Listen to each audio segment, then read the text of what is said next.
On va voir les vitesses, on va parler des différentes manières qu'il existe dans Final Cut Pro pour changer tes vitesses et ensuite on verra quelques effets que tu peux créer avec les variations des vitesses.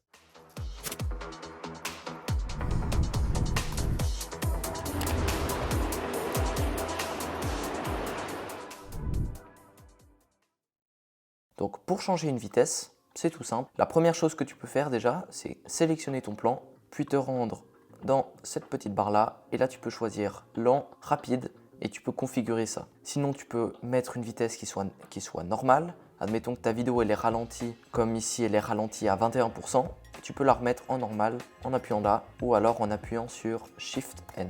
Si tu veux afficher la vitesse d'un plan, tu appuies sur commande R. Donc si mon plan il est par exemple à 43% de vitesse par rapport aux 100% normaux, ce que je peux faire c'est appuyer sur commande R et donc là le plan il est ralenti mais je ne sais pas à quel point il est ralenti. En appuyant sur commande R, ça me permet d'afficher la petite barre orange si on est dans un plan au ralenti ou alors si on est dans un plan accéléré, ce sera une barre bleue qui va s'afficher. Si tu veux faire un arrêt sur image, tu appuies sur Shift H à l'endroit précis où tu veux que l'image s'arrête et avec Shift H, tu peux voir une petite barre rouge qui s'affiche et tu peux régler ça plus ou moins fort en fonction du temps de l'arrêt sur image. Là, on va voir arrêt sur image et la vidéo reprend. Ensuite, tu peux aussi inverser ton plan. Exemple, là j'ai une vidéo avec un léger zoom vers l'avant. Je peux inverser le plan et on voit là la cascade, elle va en sens inverse. On a réussi à inverser notre plan. Tu peux réinitialiser la vitesse comme je te l'ai dit avant et ça réinitialise de base. Et il y a aussi un superbe outil.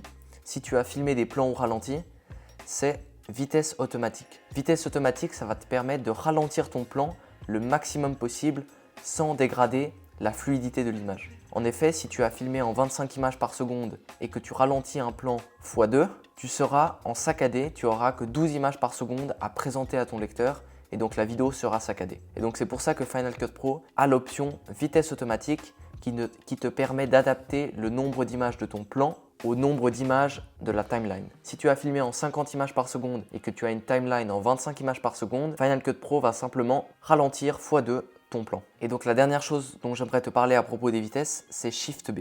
Si tu appuies sur Shift B, c'est un cut, mais uniquement un cut qui concerne les vitesses. Et donc là, ce que je peux faire, c'est couper la vitesse de mon plan et changer la vitesse seulement d'une section de mon plan.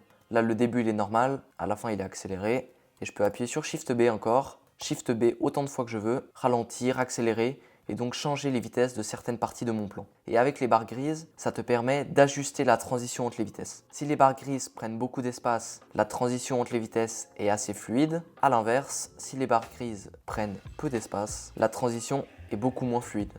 Donc maintenant, je vais te montrer comment utiliser ces outils afin de faire des effets assez stylés en jouant avec les vitesses. Donc j'appuie sur Shift N pour revenir à mon plan normal.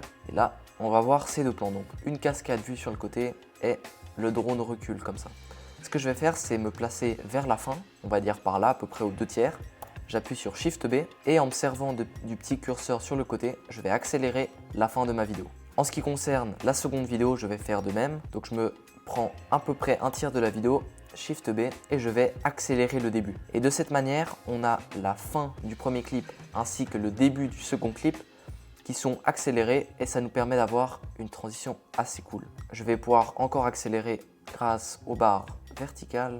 Donc là, ce que ça nous donne, paf, ça permet de rajouter du rythme et ça, c'est vraiment top. Ensuite, ce que tu peux faire, exemple avec ce plan, c'est un petit effet de va-et-vient. Je vais juste accélérer ce plan, donc il sera en x2. On peut voir que ça recule assez vite. Et maintenant, je vais le dupliquer. Donc pour dupliquer un plan, tu gardes la touche option enfoncée. Ensuite, je vais me rendre ici dans l'inspecteur et je vais taper inverser le plan. Et de cette manière, j'ai une vidéo normale et une vidéo qui va vers l'avant. Donc si je regarde ce que ça donne, on va en arrière, on va en avant. Donc ça, c'est assez cool. Ça permet de faire un effet un peu écho comme ça. Il se passe quelque chose, la chose revient dans le temps. Ça peut aussi être un effet cool à utiliser. Je pourrais aussi faire ça, accélérer beaucoup plus. Si j'accélère plus, voilà ce que ça donne. Paf, paf.